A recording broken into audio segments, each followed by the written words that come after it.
Greetings. Greetings, folks. My last rank session got deleted because the Fire Stick started playing music. Instead of going back to the menu like it usually does. I don't know why. I mean, they keep changing things with this Fire Stick. Everything, there's no consistency. It's kind of like everything, technology is all chaotic these days. I hate it. I just want things to work as they're supposed to. Consistently. Like a novel. Let's see. If there's no consistency to a novel, then there's no point in reading it. If I say golems can't fly, and then I have a scene later on where they just fly for no reason, then that's inconsistency. That's a slap in the face. That person reading. I'm ranting. Let's see. Sometimes y'all know why people use anything, pilots use anything but the sniper cannons.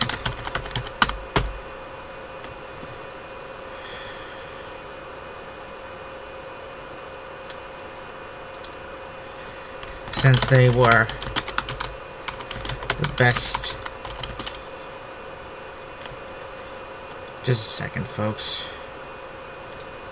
ID address conflict. Yeah, I don't care. I don't care, computer.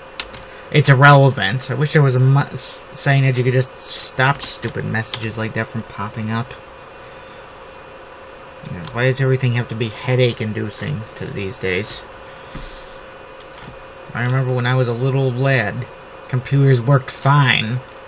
They did what they were supposed to. You didn't have problems with them. It's like with video games. Video games are all buggy and crappy, but the microtransaction bullshit, that always works out perfectly. That's always ready to go. Hip hip hooray, right at the start. And money is all that motivates people these days. So I can't say we're the best and most accurate weapon in his view. You'd only need one of the automatic launchers if we're stuck at close range. And if you were smart, the enemy never got that close. So there were at a time in last war where he was surrounded, or he found himself surrounded. He never survived as a matter of luck. At least not in the war. There were plenty of times when he was a little bandit hunter back at Mountain City. The big rocky passes among the mountains where the city's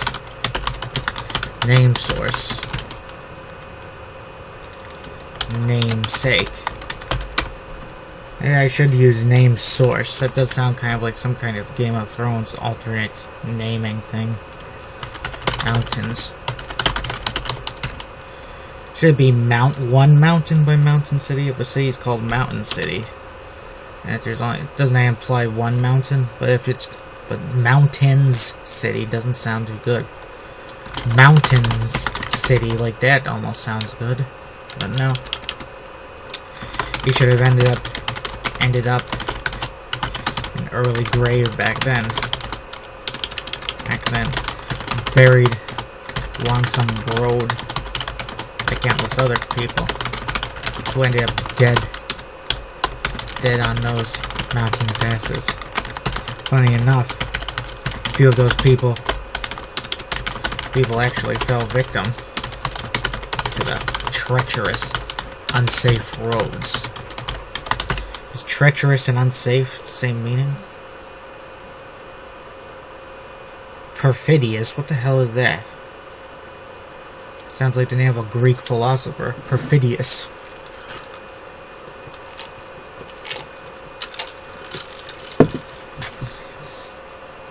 Eskimos got 200 words for snow, and we got, I don't know, a billion words for unsafe, treacherous. I wonder what is the most complicated language in this planet. Let's see if any know. Maybe we should all just switch to Esperanto. Which I fell victim of treacherous, unsafe roads. Most of them ended up robbed and murdered.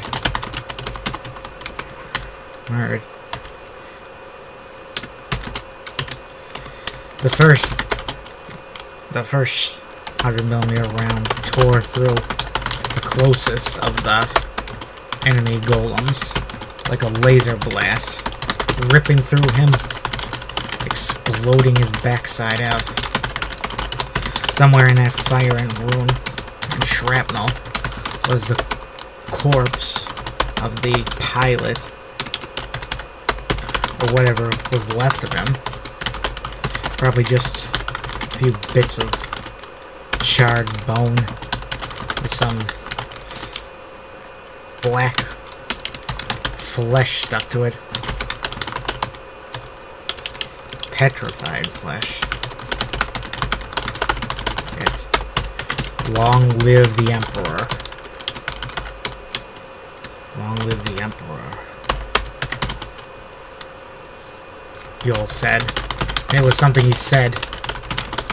He had said for a long time after dispatching his enemies. Nice. Not so much when he was a bandit hunter. Naturally. Back then, the Emperor was just some warrior. The Emperor wasn't even alive. Wasn't even alive yet back then.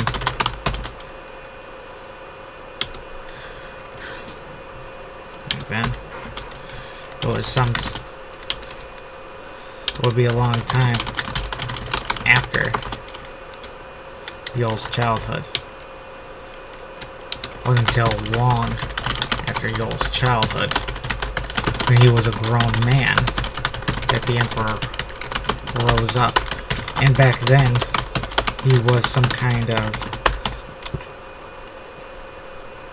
little warlord, warrior chieftain. Then his army grew. He had an impressive, and he started calling himself a warlord. A few victories later, you would have known people were already calling him an emperor. Yol wasn't one of these people. Yol wondered if the emperor was still alive. Could he be in hiding? Somewhere? Alive? Somehow orchestrating the events playing out around Yol?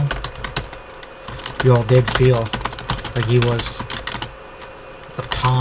like a pawn, stuck in the middle of a great game. Just as Yol believed in the Emperor, he believed in a return of Jade greatness. I'm drinking a Coca-Cola right now with vanilla, the vanilla type. Very good.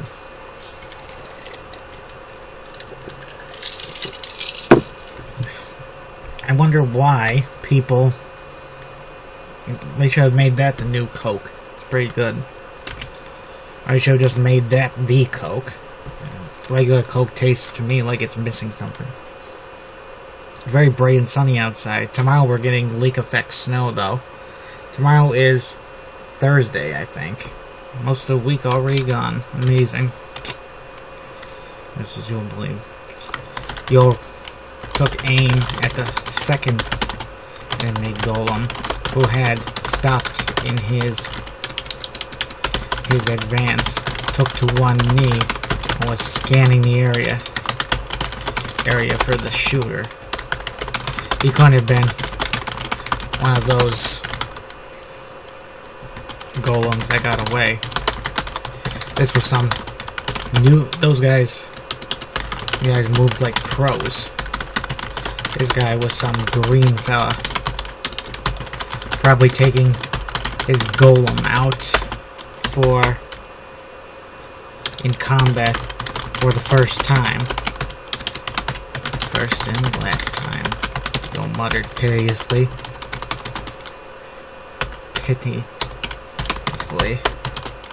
Yeah, it's just called me Ming the Merciless. Joel squeezed off the shot and took the fellow right through the chest, about where his heart would be. See, if he was a giant. And flesh and blood. The fellow stumbled back, clutched at his chest, and then there was a terrible eternal explosion that ripped through the whole suit and blew out chunks of the cockpit area, along with the corpse of the pilot. Yo had never seen a man live and survive a cockpit going up like that. One of those goddesses people talk about, Lady Dominique and the others.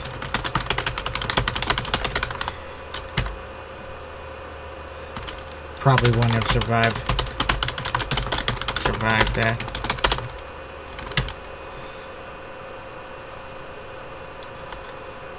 Lady Dominique, she's my favorite character, so I have to mention her regularly.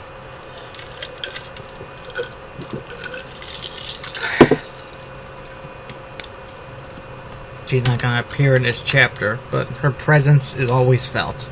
I think even after she's dead in the story, her presence will still be felt.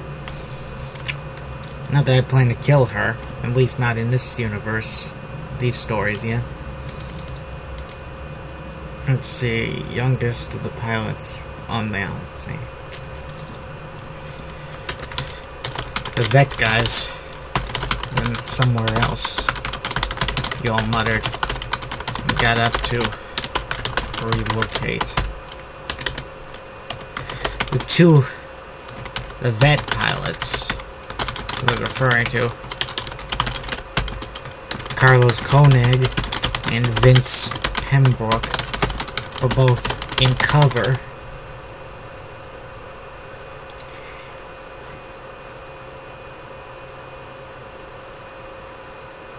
Let's see, calling out.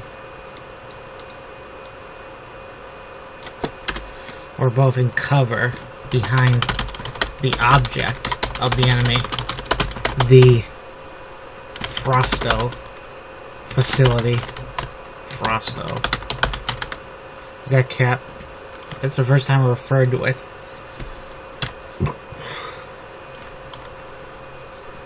Frosto facility. Home to using the big concrete hangar as cover.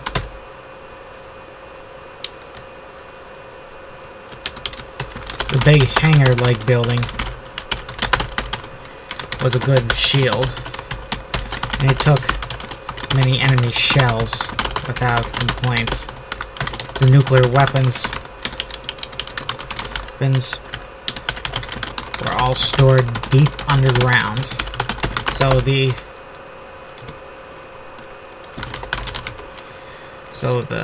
destruction of the hangar topside would not put the bombs at risk, though it would make them hard to get to for a time. And nuclear bombs are not something you wanted to just leave. It's something you wanted to keep an eye on at all times. Or something you wanted to keep an eye on at all times. Look out for double negatives. I have a feeling that might be one of my weaknesses.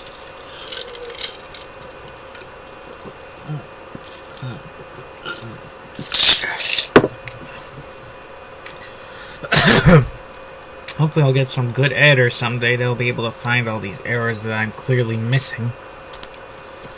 And if I can't find a good human one, then AI will do, I guess. Nice AI fella.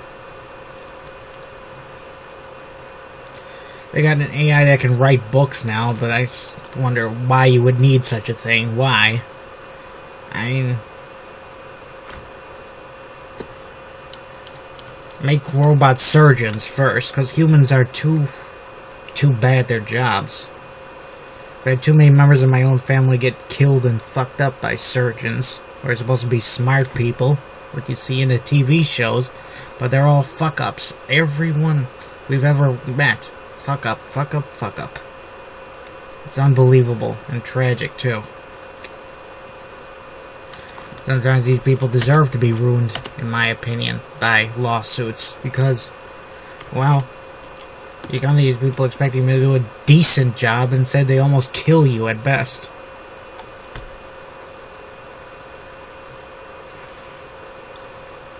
Keep an eye on it at all times. Guess you can't bluff him, sir. Vince muttered to Carlos over the radio link. Starting to sound a bit more in control of himself. Bluff him? What do you mean? Carlos asked. No use telling them that this is just a research lab. Ooh, excuse me. Ranting about everything today. That there are just eggheads here. No, they know there are nukes here. Carlos muttered. And that's what they're after. They're not here for the scientists. Probably got their own nuclear scientists hidden away. Talk like that. Scared Vince almost as much as the attack as the ongoing attack.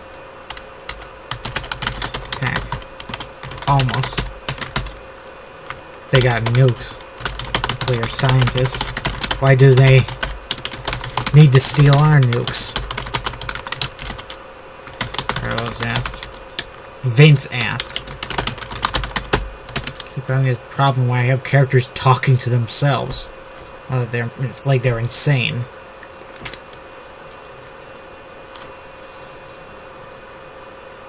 And only Flash Gordon can save us now. Even though the Emperor is dead and gone, his armies are still out there fighting, killing, causing mayhem. There's a bunch of swine. Isn't life hard enough? Isn't life hard enough without all these terrorists and terrible things happening in the world? Because it takes time for resources to build on nuke. Carlos replied. They probably don't have uranium and the other things that you need to build a nuke. Well, thank God for that. And smuttered, gasped, and breathed a little sigh of relief.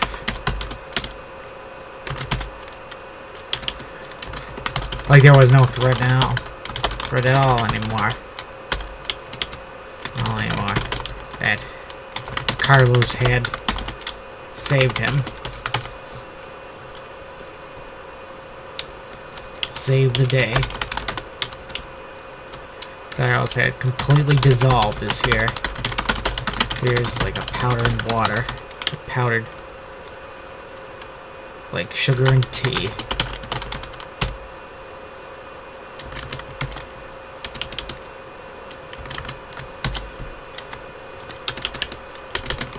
There was suddenly a roar out beyond the hangar from the front of the base, where most of the enemy were. It was some Jade yelling over the speaker system of his golem,